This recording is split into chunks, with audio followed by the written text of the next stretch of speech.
And good morning, good afternoon, good evening po, Universe. Ayan, nandito po ako ngayon dahil gusto ko pong ituruan kayo sa apps na kinagigiliwan ko ngayon. Yay!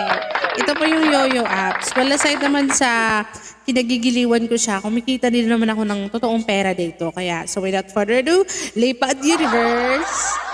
Ayan, so mag-start tayo guys sa Play Store talaga hanggang umabot tayo ng Yoyo. Magpo-profile tayo, mag-join ka ng fam. Tapos hanapin mo Universal, of course. Ayan, Yoyo, search Yoyo. And then, na-download ko na kasi yung Yoyo, guys. Kaya, automatic na siya open na yung nakalagay. Kaya, i-open ko na lang. Sa inyo, i-download nyo. Ayan. Tapos, pumili ka, guys, kung ano yung gusto mo. Kung gusto mo mag-register sa Gmail, sa Facebook, or sa number. So, talagang mas madali yung number. Pero ngayon, parang loading ako. Kaya, mas mabilis sa akin yung Gmail. Kaya Gmail na lang yung ginamit ko. So, ayan. Kinlik ko yung Gmail. Tapos, naglagay ako, anong gusto mo yung pangalan? Anong gusto mong pangalan sa magiging profile mo sa Yoyo? So, ayan. Nilagay ko, sample lang naman, Universal. Tapos, kinlik ko girl. So, tapos, submit. Yung English. Pindutin nyo.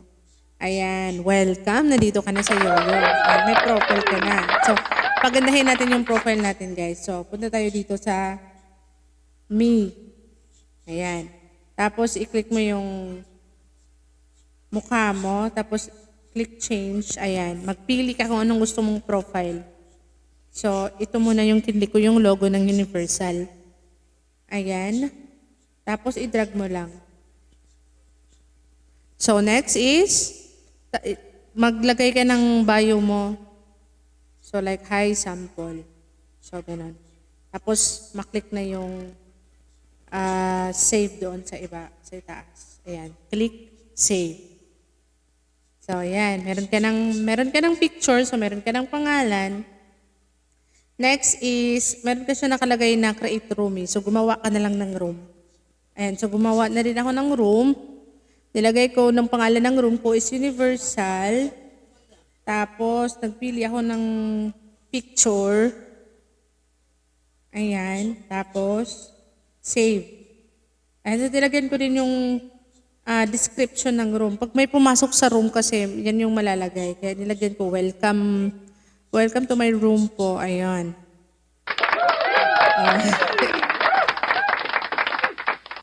Ayan. Tapos, create. Ayan, may room ka na. Wow, congratulations. Sa Universal, may room ka na. Ayan, yun, nasa level 1 ka pa lang. Kasi nga, level 1 ka pa lang, papasok mo lang. And tapos, pumunta ka ng Universal room. Tapos, pumasok ka na sa Universal room. Ayan. O, di ba? Ayan ang mga nagagandahang mga member natin dyan sa Universal family. And so, si Captain Darlene ay nag-send sa iyo ng invitation na sumali ka daw sa family. Kaya i-click mo yung join. Yan. Congratulations. Welcome to Universal Family. So, ginawa ko po talaga yung video ito for the benefits of my family, my own family and agency sa apps na ito. But, why not? Share na lang din sa lahat. Kaya, once again, this is Captain Darlene from Universal Family Agency.